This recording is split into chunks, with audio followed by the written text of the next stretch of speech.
Hello. Happy Tuesday. Happy Tuesday. How are you doing, Shirley? I am well, my good sis. How are you? I'm doing good, Thank you so much for being here. Y'all, come on in the room. Absolutely. We are streaming tonight from or to multiple platforms. So please drop a comment to let us know who's in here and what platform they're on. Hey guys, I see you in here on YouTube. We're streaming on YouTube, Facebook, and Instagram. So yes, please come on in, and please share this. As a matter of fact, while y'all are coming in and while y'all are sharing, I'm going to do the same thing. I'm going to go on Facebook and share this to my people. And please, y'all do the same thing. All right. Tell me in the comments how y'all Tuesday is going. Hopefully it's going well. Hopefully your week has started off with abundance and prosperity and peace and blessings and joy and laughter. Yes. Okay, I shared to that. Let me share to one more page.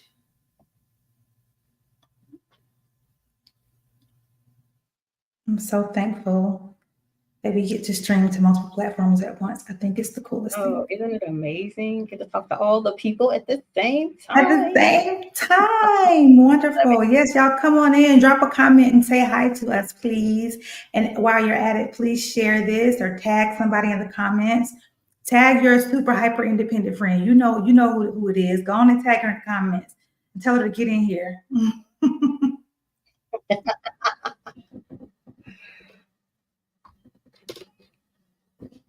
All right.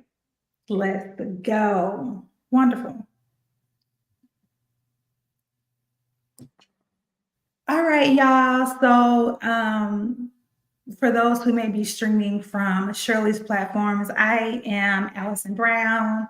I am the creator of Healing from a Mother Wound, where I help Black women heal their mother wound and deal with all sorts of inner child issues and help us to overcome that. And tonight I wanted to have a conversation that sort of falls in line with that. Maybe for some it doesn't, maybe for some it doesn't. But the type of work that Shirley and I do it's really aligned. And we wanted to collaborate and offer this healing conversation to potentially help those who have been like us in overcoming this particular struggle, which is hyper independence. So Shirley, before we get started, could you please introduce yourself and tell the people who you are and what you do? I would love to. Listen, I am Shirley Hubbard. I am the creator of Shades of Strong.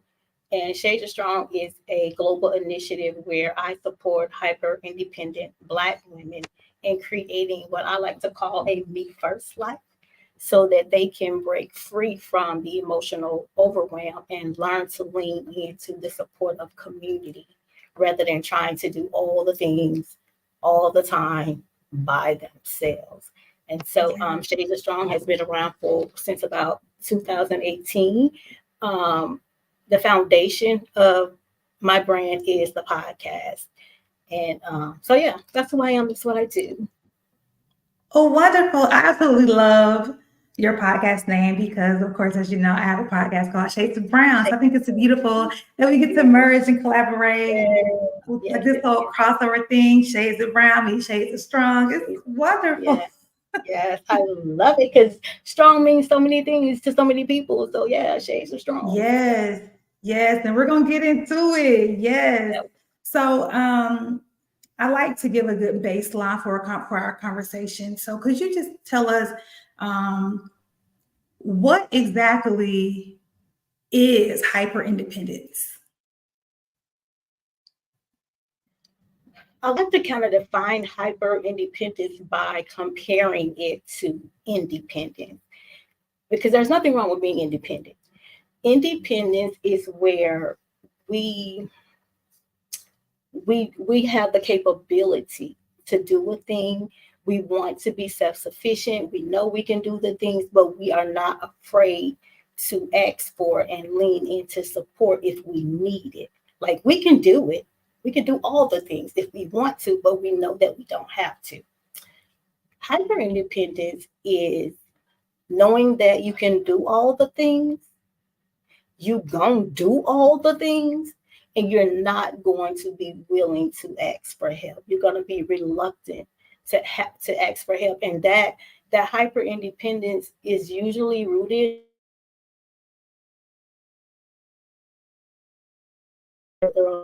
but the goal here is to get us to a place where we are operating from a space of interdependence, and that is a balance of both. So yeah, I can be self-sufficient, but it's okay for me to ask for help, because when you think about it, from the moment we did the womb, the womb, we are striving for self-sufficiency. We want to learn how to walk, we want to learn how to hold our own bottles, like we want to do all the things on our own. There's nothing wrong with being independent and self-sufficient. It's when it becomes excessive that it becomes a problem. So I kind of look at hyper-independence as independence on steroids. Yeah, that's a great way to put it. Can you repeat? You said something about hyper-independence is often rooted in, and you sort of broke up there. The connection was a bit unstable. It's often rooted in trauma. So I didn't hear you, so I'm sure the audience did either. Could you repeat that? Hyper-independence is often rooted in trauma. For instance, where you were saying, when you were talking about the mother wound, it like these brands, this messaging does connect, because if you have a mother wound, you're going to be less likely to trust. And when you're less likely to trust, you're going to be afraid to relinquish control. When you have a mother wound, you are more than likely going to be have a fear of vulnerability. And all of those things are traits of hyper-independence. So when you see a person excessively trying to be and do all the things, in more cases than not, there's some trauma at the root of that thing. And that's ultimately where hyper-independence comes from. I can tell you for myself personally, my dominant trait for hyper-independence is a need for control. And that's rooted in the relationships that I have had with men, where they have betrayed me and they have hurt me and they have broken my trust. And so now I'm at this point in my life where I'm not there now, I'm recovering, but I was at a point in my life where I don't need a man to do anything for me. Like, that used to be my mantra. I don't need a man to be, I am, because I had been hurt so much and betrayed by all the men who had been in my life, so much to the point where I was determined not to need a man for anything. But it didn't just stop with the man, it extended to everybody, because I'm going to prove to everybody, I don't need you, I got me, I'm going to do the thing. That's my trauma. And so that's what I did. And I lived my life there for several years. And so that's why I say it, in more cases than not, it's rooted in trauma. There's some underlying trauma that we need to deal with in order to begin the healing process when it comes to hyperindependence. You got to get to the root of it first. Man, You said so much already, and I'm like, okay, all right, let's stay on track. But oh my goodness, Got you. this is so good already, and I know it is resonating with those who are listening, because that is real. When you Mm-hmm. have been in relationship with people, whether that's romantically, whether that, Mm-hmm. that family relationships, friend wise, regardless, when you've had a Mm-hmm. pattern of being betrayed or your trust has been broken or people have proven that they are not reliable, they are not trustworthy, they are not trustworthy or consistent, it can easily make you get to a place where you decide, you make an inner vow, an inner covenant that you will not Mm-hmm. be in a position to Absolutely. depend on anyone to let you Yes. down. Because the fear is Mm-hmm. being let down. The fear is they will not come through for me, which will lead to whatever domino effect it leads to, right? Whether that's, well, I was depending on them to take care of something financially, or depending on them to do something for me, some sort of act of service, right? Or whatever it is. When there's a pattern of people not coming through, we Mm-hmm. tend to get to a place of hyper independence. In addition to that, I would like to add that, speaking from the inner child perspective, Mm-hmm. oftentimes we're led to hyper independence because in our childhood, we received the message that we were a burden. So, Yes. in order to not be a burden, let me not need you. Let Mm-hmm. me position myself to never have to rely on you because I do not want to convenience you. I actually want you to like me and I want you Right. to approve of me. So, in order to do Absolutely. that, I need to become less of a burden. So, how can I Mm-hmm. do that? I will not Absolutely. voice my needs. I will not be transparent. I will not be vulnerable. I got it under control. Everything is fine. Though my world is crumbling, everything is fine Mm-hmm. because I don't want to be a burden, right? That Absolutely. messaging is I need to prove my value. And I can't do that if I am constantly being a burden or if I'm constantly messing up the Absolutely. environment, right? So those going hand in hand, where you have an inner child that's wounded, and you've had romantic relationships where people didn't come through for you. Oh, it's the perfect storm. It's Listen. ground. It's breeding ground for hyper independence, Yes. and that's not even getting into the systemic things that we as Black women have to navigate. Um, so yes, these are all some root causes. You Oh, spoke a bit absolutely. about dominant traits, but I want to get into that. Before we speak more about the dominant traits, let's just talk in general about what some general traits are in hyperindependence. We know what may be causing the hyperindependence, but what exactly does it look like on a day-to-day basis? On a day-to-day basis, being and doing all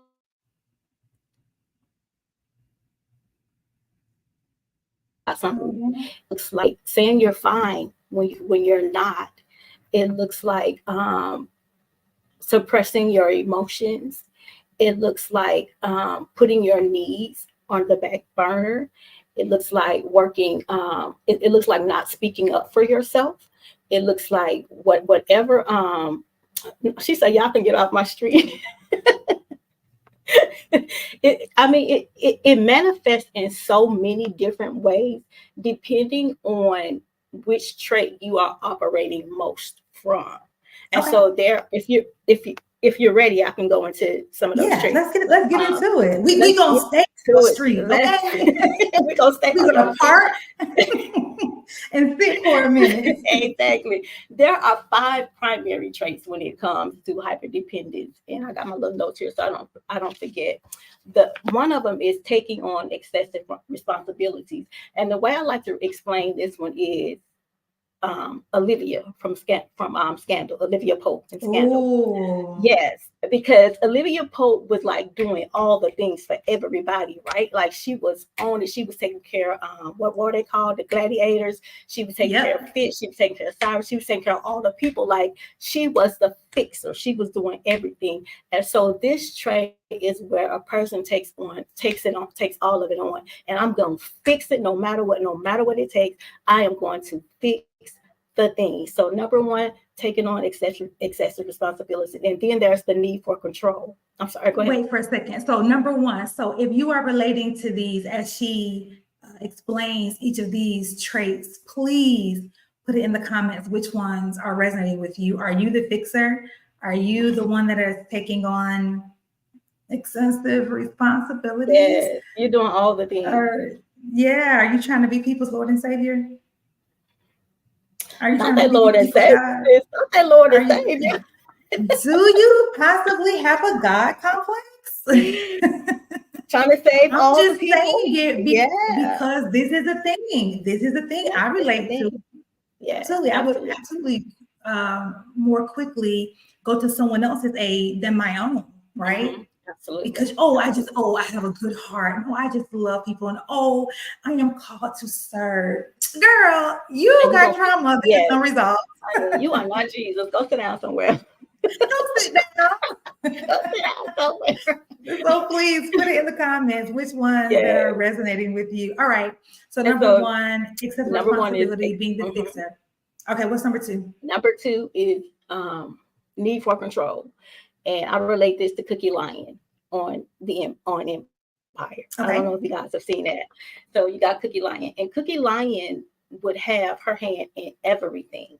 Like she wants to be a part of all of it, and she wants to be a part of it because she doesn't trust that it'll get done. So she got to oversee it.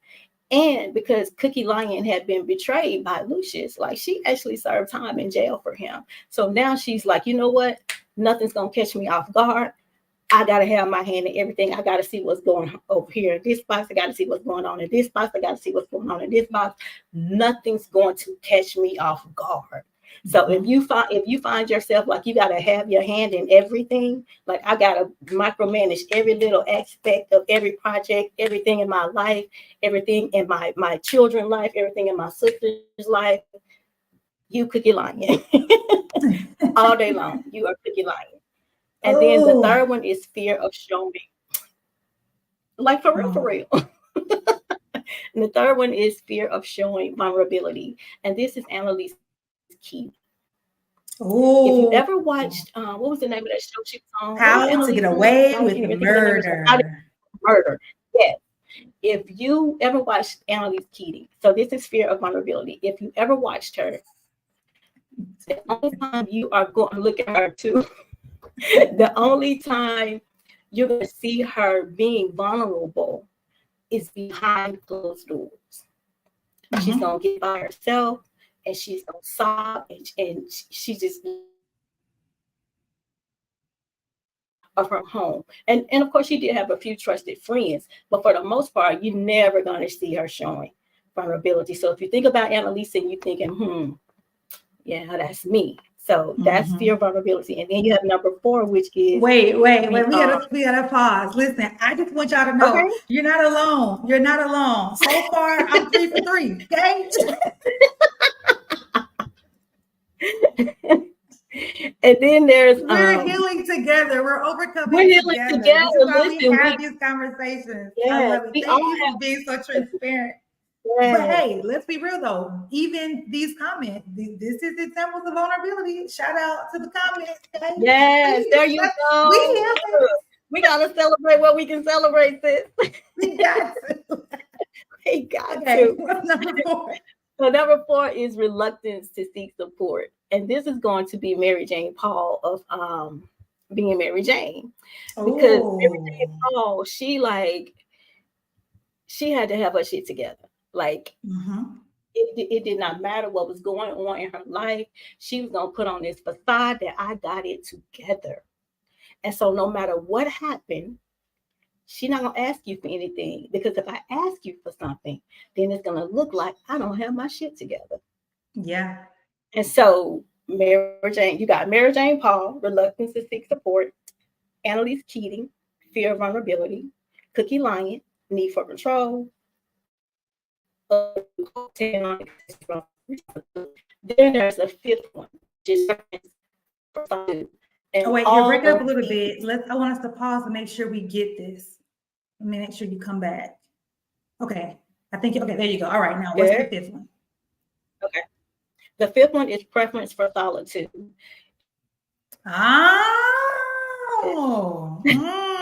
Did not assign this a character. Let me tell you why.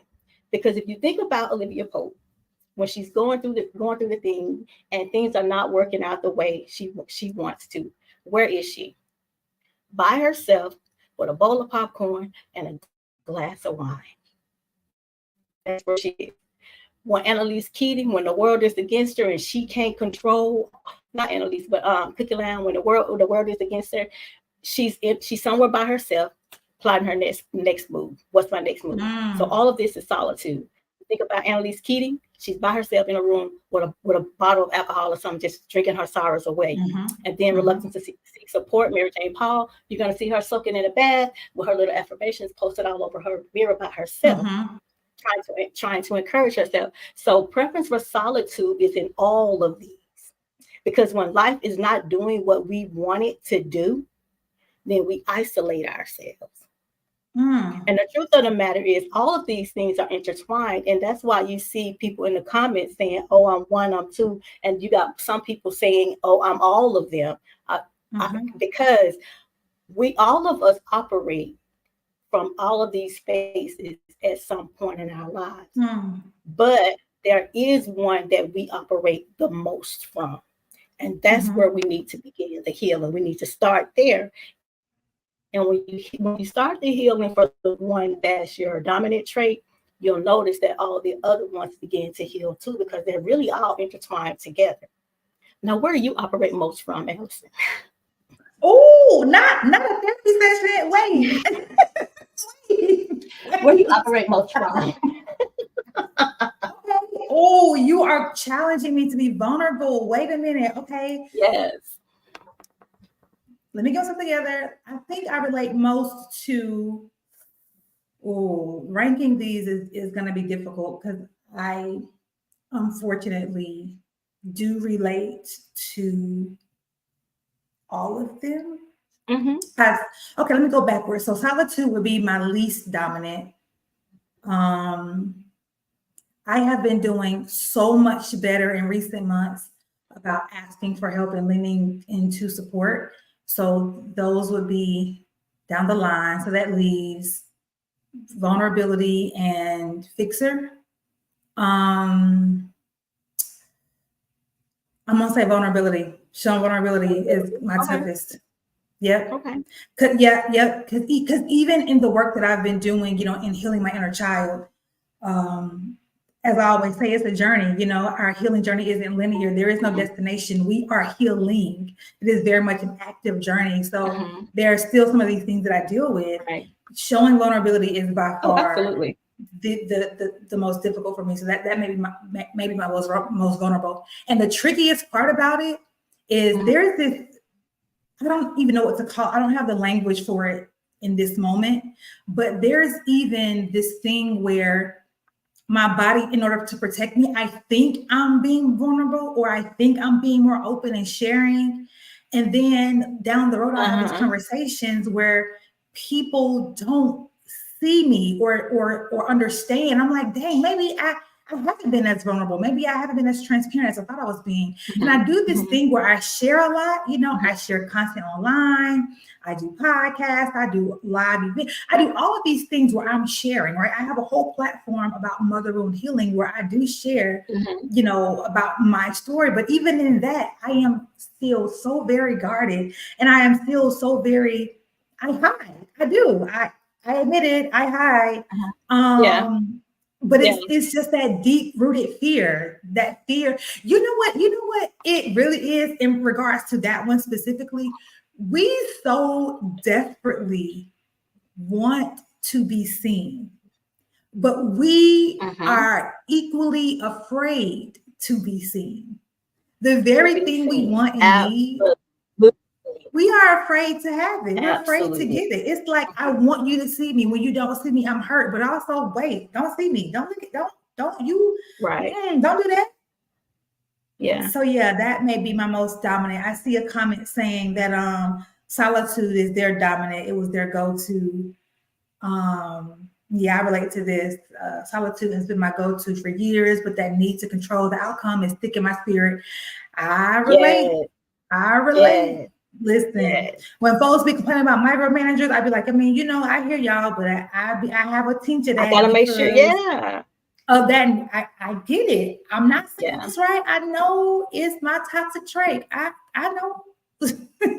I'm working My on dominant trait is need for control, and it. fear of vulnerability is a close second. And in the beginning, I was telling you about my trauma, and so need for control for me is so that nothing catches me off guard. Like Mhm. And you it ain't know gonna what? catch me off guard. It's not. This all this conversation has me bubbling up in so many ways because okay, Holy Spirit help me to say what needs to be said in this moment because we don't have all day. There's two things happening though with that. It's a lack of trust in ourselves Yep. and a lack of trust in God. Because nothing catches Absolutely. God by To surprise. protect Nothing us. catches Yeah. God off guard. And if He Yeah. is the all-sufficient one, the all-knowing one, if He is our source, if God is who He say He is, and I'm, you know, of course, I'm assuming those who are listening are believers. So this is where I come from. We're both uh, uh, faith-driven women. We have to reconcile that within ourselves. Let's, you know, put aside the root of it, put aside who hurt us. Let's deal with the lack of trust we have in ourselves, that we don't believe that we can make better decisions whenever obstacles do show themselves, because life is on life regardless. Life be life in.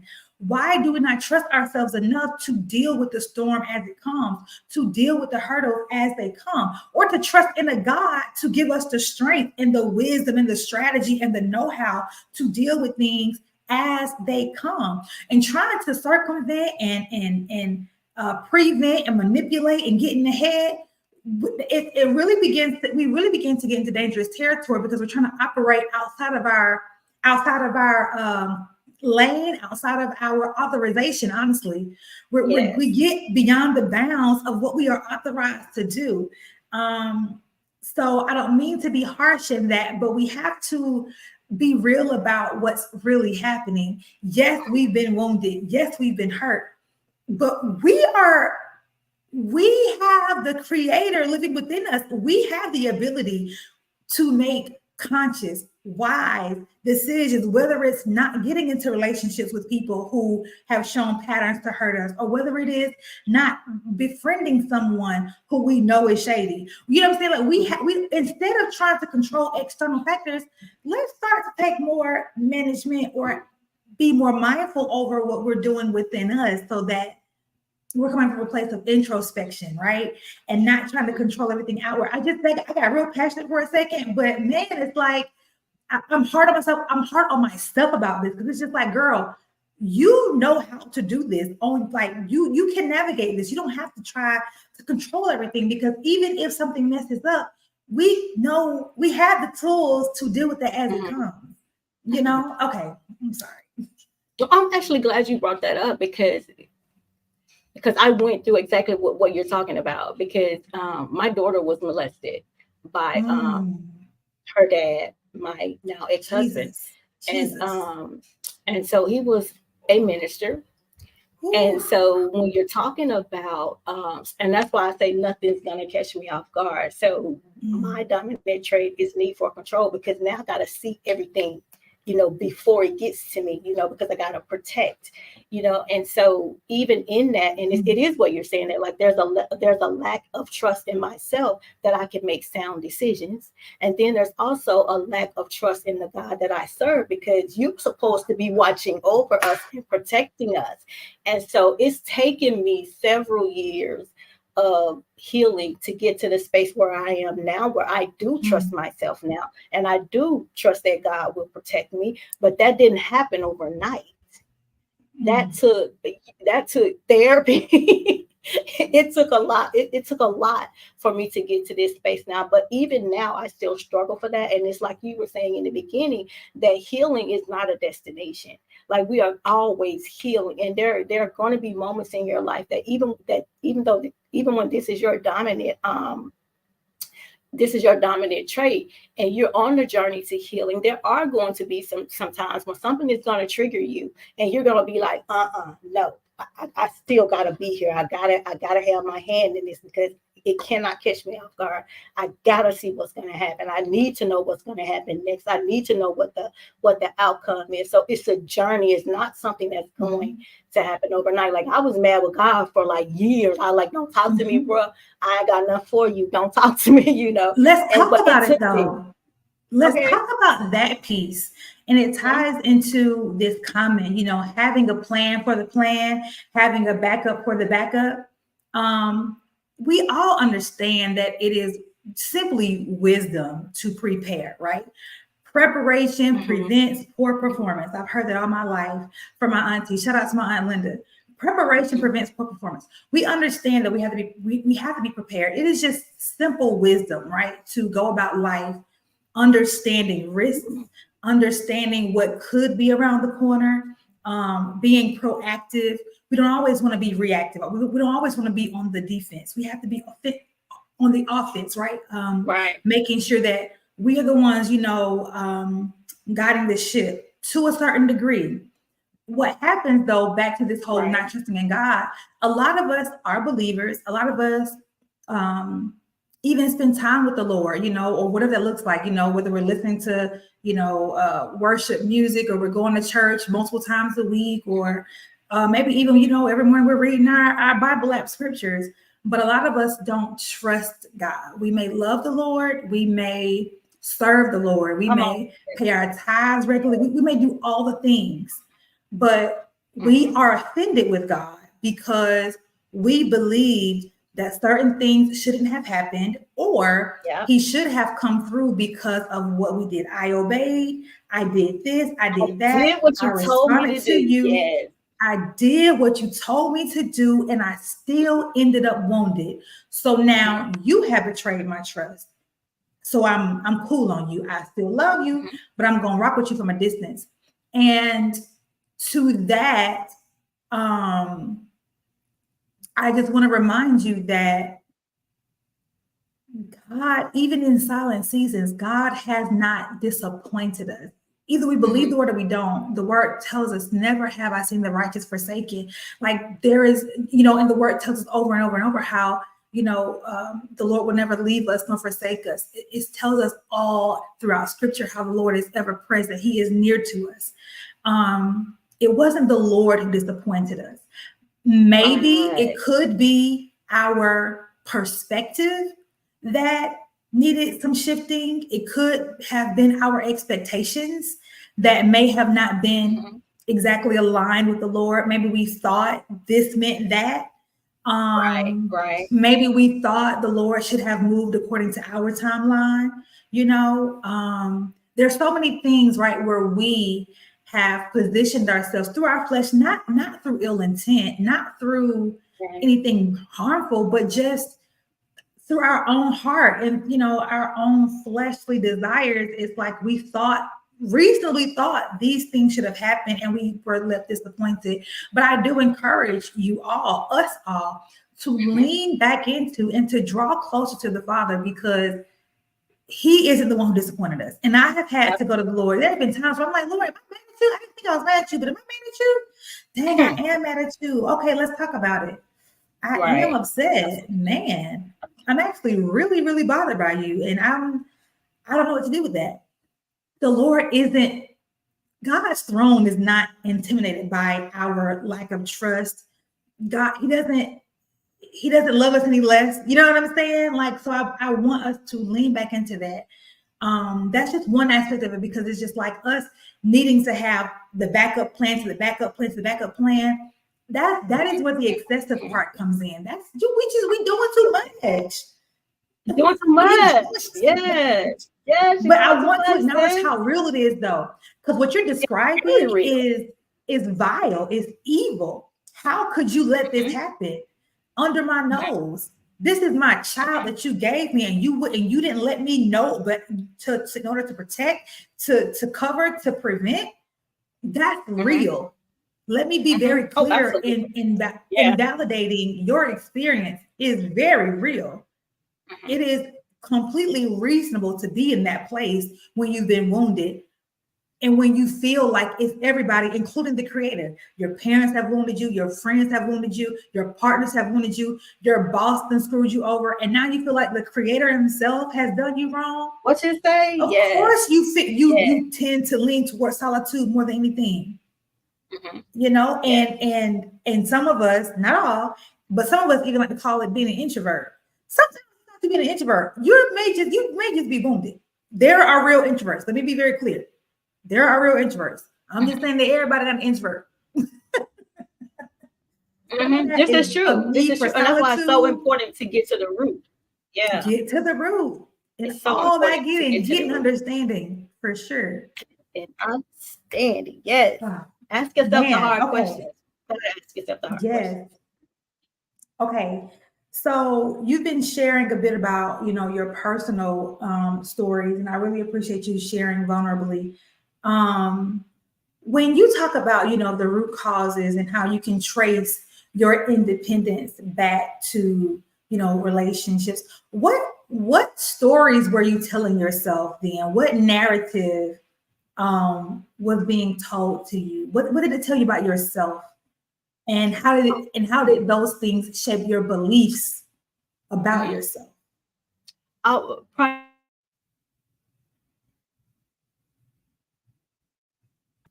Nobody gonna take me better than I can take care of me, and so that's what I was doing. I was taking care of me, and of course my children. I didn't trust nobody with my children either, so I was doing all the things. Like I was gonna make sure that I don't care if I had to work from sun up to sundown. I don't care if I had to work 2 jobs. I got me. Nobody, you ain't gotta have me. I got me. And that's why I said my daily mantra was, I don't need a man to be. I am, because I don't need you. I don't need you. I don't need you. It extended from the man to everybody, but including my mom, my siblings, whoever. I don't need y'all. I got me. Y'all can't be trusted. I got me. So yeah, I'm in control of all these things, and ran myself ragged, but I did what I had to do. You did what you had to do.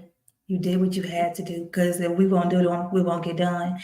But for just a quick minute or two, let's just talk about how damaging this "I don't need a man" thing has been culturally, on a societal level, on a personal level. Man, that all the women who independent, like, okay, that has ran its course. I'll put my hand down. I'm not throwing my hands up no more. I value being an independent woman, right? I'm proud of myself. Let me say that. I'm proud of myself, right? Because let's be clear, there was no other option but to be where I am, right? Like to go to school, get the degrees, get the job, get the career, do the things, right? Do all the checklists, the American dream checklist, right? Because there was no man to come sweep me off my feet in college or and marry me and take care of me and give me the princess treatment, right? There hasn't been, ain't no ring on my finger. You know what I'm saying? So what I've done has been out of necessity, right? Like bills be billing. Absolutely. You know, we gotta, you know what I'm saying? Yes. But also, a lot of us have taken it just too far. Like, I don't need a man. When really it's like, yes, we do. Yes, we very much do. Men, we sorry for saying that foolishness. We lied. We were wrong. We were just hurt because somebody hurt us. We need y'all. We need men. Hey, put in the comments, y'all. We need men. We just don't need that man. We don't need that kind of man. Period. That's it. There's the distinction. And a lot of times what we say, we're just missing that extra piece. We're missing that extra context. I mean, man, just not that no good one. Just not that trifling one. But yes, we need men. We need our fathers. We need our brothers. We need our uncles. And we need good partners. We need men. Absolutely. Yes, we need our men to step up and, you know, and do some healing and become and go to therapy and deal with their traumas too. Absolutely. But let's be very clear. We need men. We were divinely created and designed in a way where we are not equals, but equally valuable, where we complement each other, right? Men need women, women need men. We together make the world go around. You know what I'm saying? Like, yeah, Absolutely. we need healthy. Let me highlight this part now, because this is like, hey. Come on, sis. Yes. Yes. Healthy, healed men. Yes. Say it out loud, honey. Yes. That is exactly what we need. And we love y'all raggedy ones too, because y'all love us through our toxic stuff too. We would prefer that you be healthy and healed, though. And that's for our daddies, our brothers, our uncles, our homeboys, our partners, especially. Okay, because this heart is fragile. We are fragile. This whole strong woman thing, we are delicate. We are precious. Treat me as such. Be gentle with me. Talk nice to me. You know what I'm saying? Like this thing where you can just say anything to me, you know, like grew up around, like I grew up around a lot of guys. I was the girl growing up where it was like, guys are just easier to hang around. I don't really deal with women because I don't deal with girls because they're too whatever. I hang with the fellas. And whether it was my cousins or my guy friends, I was just raised around just a lot of testosterone, right? So a lot of guys, even to this day, still see me as one of the fellas, right? I'm the homegirl, and they talk to me. And I've had to correct this in a lot of my relationships, either realign or just disconnect, because it's just like, wait a minute, I'm a woman, like I'm a lady, and you're talking to me in a way where I don't feel valued as a lady. Talk nice to me. I'm delicate. And this is for every friend, partner, whoever. I am a flower. Treat me like a flower. Well, no, they be die easy. What's something else that don't die easy? Stop it, girl. A precious jewel. Damn. She said they be dying easy. Yeah, you know, flowers be dying and stuff. But you know what I'm saying? Like we can value our strength, but not to the point where you feel like I can just take anything. No, I can just take anything. I be hurt. My feelings be hurt too. Absolutely. So yeah, to that. So when it comes to hyper independence, and you talked a bit about how it has impacted you, but let's think on this solitude piece for a second. Do you believe hyper independence is perpetuating this epidemic of loneliness? I don't know that I would necessarily say it's loneliness, because I wasn't lonely. I just didn't want to be around people. And there's a difference in solitude and loneliness. I think we can be in solitude because we don't want to be around people, you know, because whatever is going on with us at that time. But it doesn't necessarily mean that I'm lonely because I don't want to be in the presence of people. Loneliness is a feeling. And I've never felt lonely. I feel like I don't want to be bothered with y'all. Yeah. I don't need you in my space right now, but I've never felt lonely. I've never felt empty because I wasn't in the presence of someone. So I don't think hyper independence perpetuates loneliness. I think it perpetuates solitude. Got you. I do believe that, you know, I agree with the difference, right? Like loneliness, being alone does not necessarily equate to loneliness. Right. I do believe that many of us are unwilling to acknowledge what could be loneliness because we have trained ourselves to not need people. Yet we were created by a majestic creator who made us and shaped us for connection.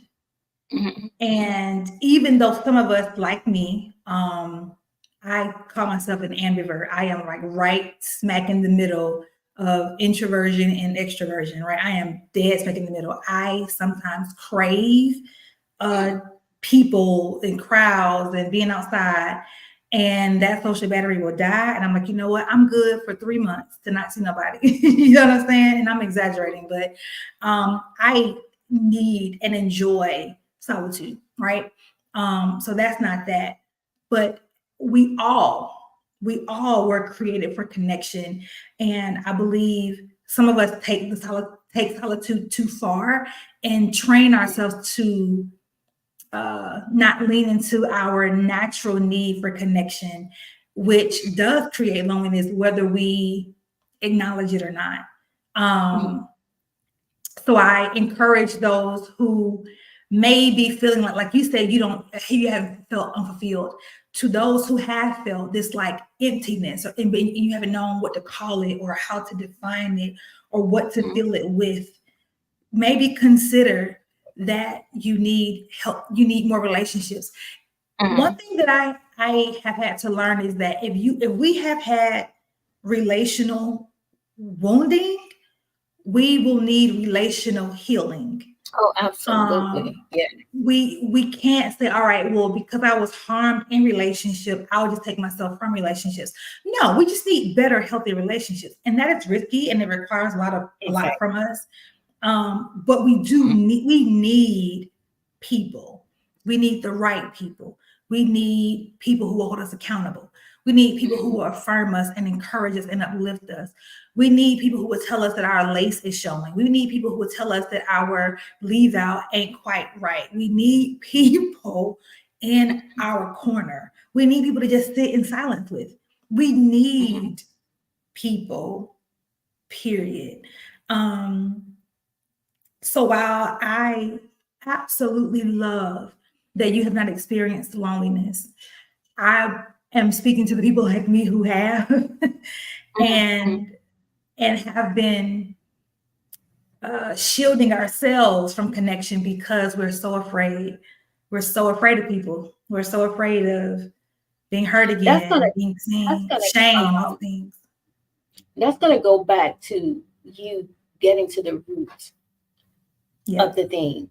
Because when you're in solitude, you can be in solitude. Sometimes you need solitude to rejuvenate.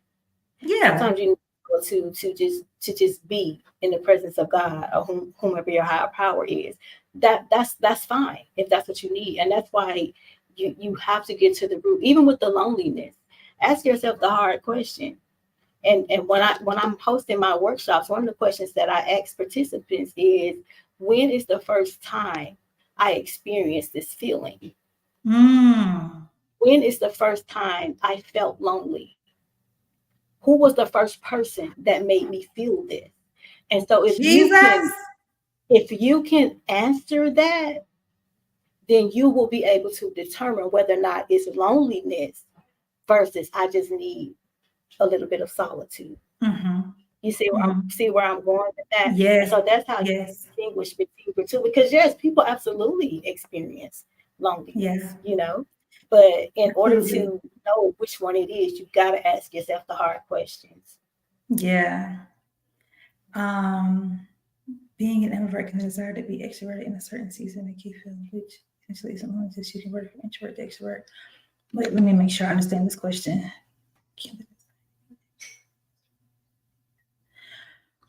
That is a great question. That's a very good question. That is a great question. It could be.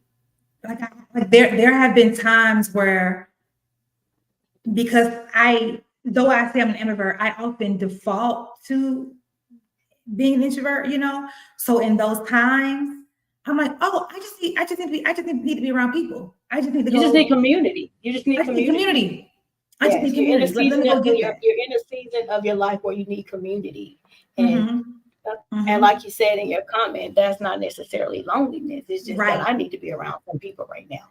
And it goes back to introspection, understanding yourself, right? I can't get to that answer if I don't know myself, if I have not sat with myself and asked those questions already. You know what I mean? Like, what do I need? And this is why it's so important for us to ask the questions. What do I need right now? And how can I get it? How can I meet that need? So much about healing this hyper independence, healing the mother wound is about meeting your needs. And sometimes meeting that need is getting other people involved, getting your community, right? I need support. So I'm going to reach out for support. And with that, because we're healing hyper independence, it will not be natural to your community, to your family, to your friends to help you. If we all of a sudden get to a place where, okay, I'm going to lean into asking for help, I'm going to lean into needing support. We have to, just as we're retraining ourselves, we have to kind of do the same thing with our community, because we've trained them to not ask us if we need help. We've trained them to not see us as ever needing anything.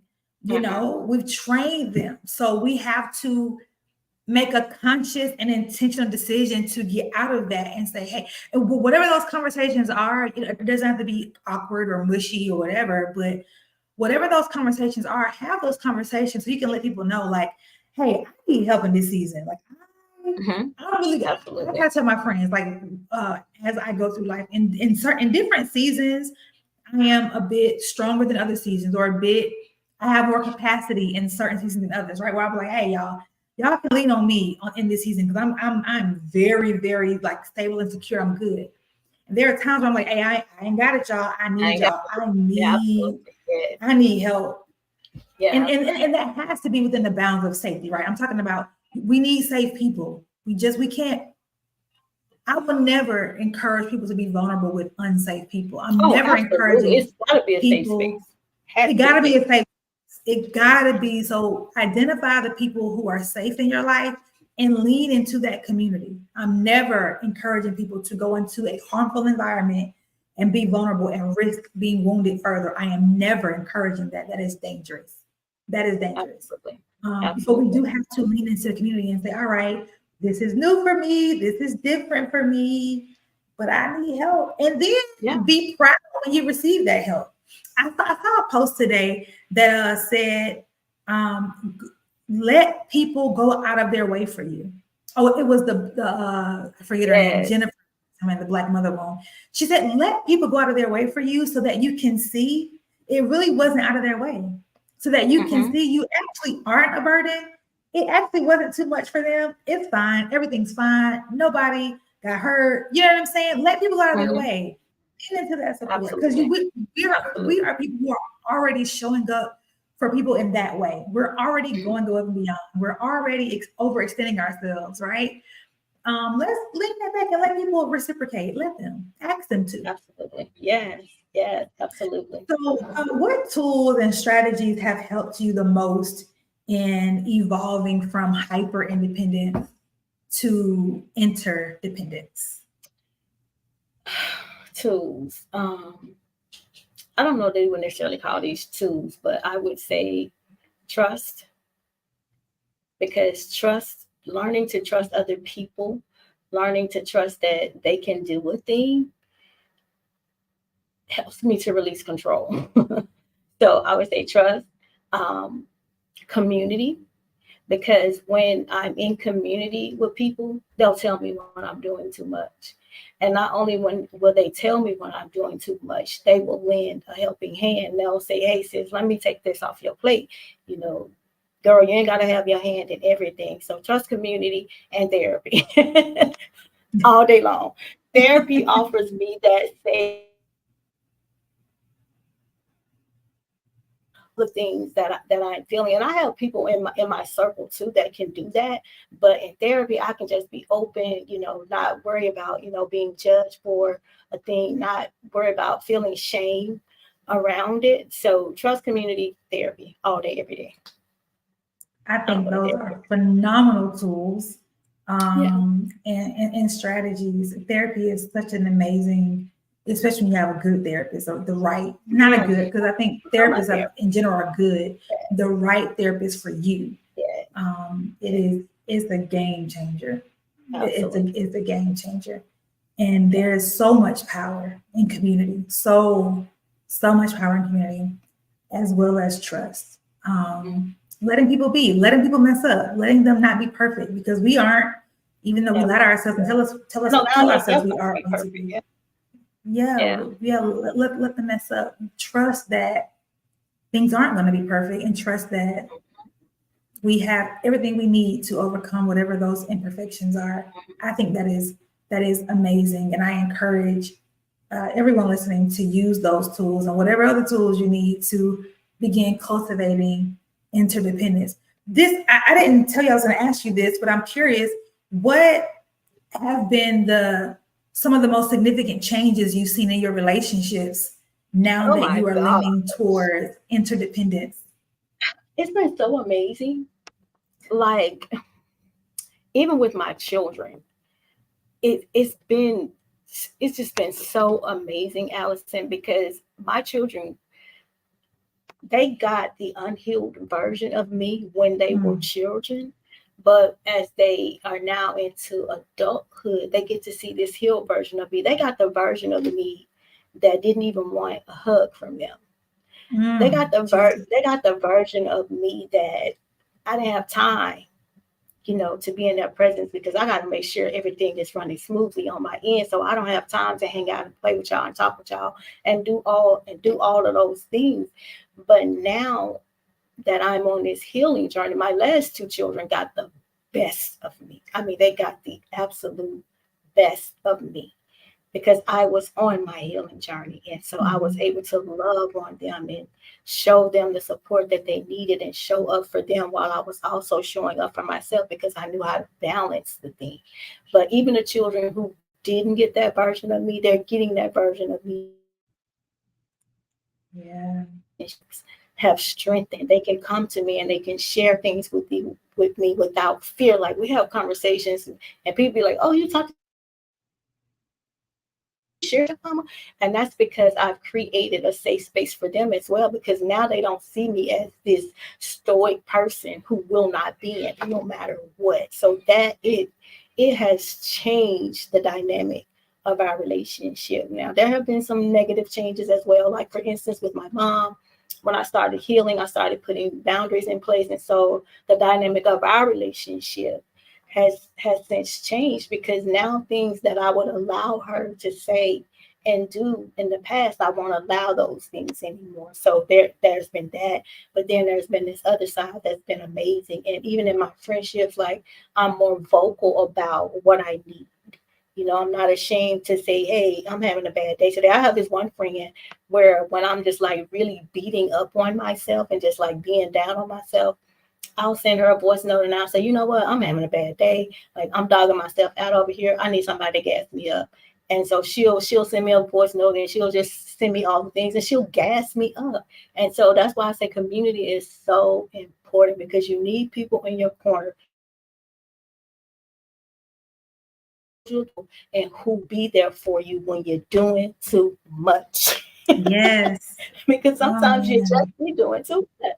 Sometimes you just be doing so much. But yeah, it has changed my relationships tremendously. That's It's so changed beautiful. who I am. It's like I'm a whole different person, and I love the person that I am becoming. Like, I love her so much. Oh, like, I love that. her. I love that so much. Isn't it so beautiful how we can be so afraid to show up fully in relationships? We can be so afraid to be our authentic selves, whether that's our needy selves or our sad selves or our whatever it is in that moment. Isn't it so beautiful that when we finally do show up as our full selves and they don't reject us, how it's like, "Oh my God, this whole time your love was unconditional. This whole time it was accessible to You're me, and I okay was with me not being perfect. You're okay with me okay with not having me all my being." stuff together. Oh Yeah. my goodness. It's Oh my such an goodness. amazing feeling. Like, It my is. It children makes know I'm me not perfect. weepy. Yeah. My children know I'm not perfect. They know I got flaws. They know she not gonna get it right every time, and they are perfectly okay with that, because me not getting it right all the time gives them permission to do the same. So Yes. it has Yes. changed. It has changed Oh my my relationship goodness. Yeah, it's drastically. so beautiful. Shout out to amazing friends, man. I know, Shout out to right? amazing Our friends. kids, yes, So yes, many of yes. us. The truth is, I want to say the sad truth. I'm not going to say the sad truth. It's just the truth. The truth is, many of us had never experienced unconditional love and Unconditional, acceptance yeah. until we found real friends. Mm-hmm. Absolutely. And it is life changing. Yes. It's life changing. amazing. What's your final encouragement to the people on this stream before I start boo-hooing over my love for my I'm friends? crying. My final words are find balance. And I know people don't oftentimes like the word balance because they feel like, you can't balance life. But when I say balance, I say find a balance between being independent and asking for help. There has to be balance, and you gotta help you. And if you identify yourself in those five traits, start asking yourself, when was the first time I felt this way, so that you can start to do the healing work, and then take a baby step. Like if yours is excessive responsibilities, one small thing, just delegate it to somebody. If it's fear of vulnerability, share one small thing with somebody that you trust, of course, like we've said. But find balance, and like, you gotta pull off this cape. you gotta take off the cape, because this is not it's not a healthy way to live. And I'm not telling you that because somebody told me. I'm telling you what I went through. I found myself passing out in a Walmart because I was doing too much, and ended up in the hospital for 10 days with a pulmonary embolism. And it was just because I was trying to take all the things on. And we do not have to live our lives their way. There is support out there for us if we will open ourselves up to it. So open yourself up. I guarantee you there's somebody in your circle right now that is willing to help, that is willing to be a lending ear. So open yourself up to the support that's available to you. Can you list off the 5 traits again? Excessive responsibility is number 1. What's number 2? I'm going to put them in the comments so that it can just Need live for there. control, fear of vulnerability, reluctance to seek support, and preference for solitude. Okay.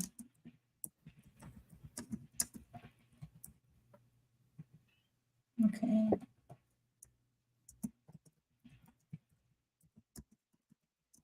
This is so good. And all the folks who are in my Healing from Mother Wound group that's been rocking with me since day one, y'all know these things sound so familiar to the Mother Wound. Excessive responsibility, need for control, fear of vulnerability, reluctant to seek support, solitude. Okay.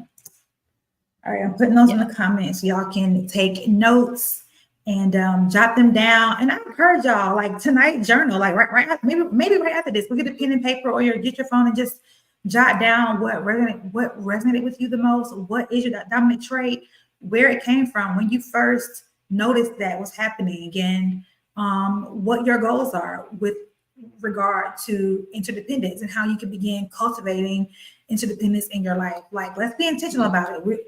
Interdependence is not just going to hop up on us. We have to build it. It's a journey. It's an absolute journey. It's a journey. But in our Uncaped workshop, Allison, I have like a quiz that I give during that workshop that helps you to identify your dominant trait, and then you can begin to work on that trait. And like I said, so share with them your workshop. Share with them how they can become a part of it, or join, or get connected. The next workshop I'm having is on July 30th, and I don't even know what the website is. It's on July 30th. But if you go to my Instagram page and you click on my bio, my Instagram page is Shades of Strong. If you go to my bio page, there's a link to join the Uncaped workshop. And the next one is July 30th. And in there, that's the work that we do in that workshop, is getting to the root of, first we identify your dominant trait, and then we do the work to get to the root of where that originated. Okay. I'm putting this in the comments to July 30th. And it's the Uncaped workshop. Uncaped.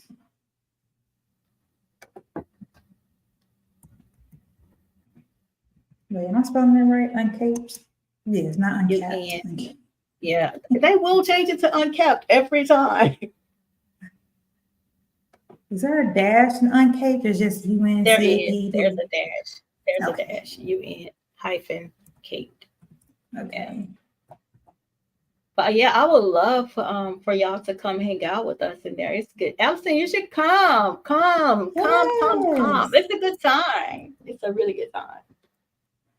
Awesome. All right. So you can find Shirley on all platforms at Shades of Strong. Her next workshop, where she dives deeper into this, is the Uncaped workshop. The next one is July 30th. So please sign up. Thank you, Shirley, so much for having this amazing conversation. Yeah. And for dropping so many jewels for us to take back with us. Please also stay connected to me. I am at Everything Allie B on all platforms except for TikTok. On TikTok, I am at Mother Wound Healer. Everything else, Everything Allie B. And you can check the links in my bio to get, if you are in the Southeast Alabama area or in the Wiregrass area, please get a ticket to the next healing gathering, which will be on October 26th. And also just stay connected. Join my free support group, the Healing from Mother Wound, where we just uplift and support each other as we are healing together. And yeah, stay connected. Again, stay connected with Shirley at Shades of Strong, and listen to a podcast too. I have an episode with her. Yes, you do. So go check it out. Go check it out. It released, I think, at like it was sometime in May. So go check it out. It was in May. You did the Mother's Day episode. Yes, it was around Mother's Day. So check that episode out. It's on all podcast platforms, so Spotify, Apple, or Shades of Strong podcast.com. I believe. No, it's shadesofstrong.com. That's the website. Shadesofstrong.com. Shadesofstrong.com, where you can get that podcast episode. So please, y'all, stay connected. Thank y'all so much for tuning in. Thank y'all for engaging with us, for adding to the conversation, for your questions. Absolutely. We really, really appreciate it. And yeah, when the replay posts to Facebook and Instagram and YouTube, please share it with somebody. Send it to somebody's DM or something like that, so they can catch the replay. It's all that are catching the replay. Thank you for listening. Please stay connected. So I just wish you all an incredible rest of the week. Peace and blessings to everyone. Thanks again, Shirley. Y'all have a wonderful night. Thank you for helping. Thank you for having me. Bye.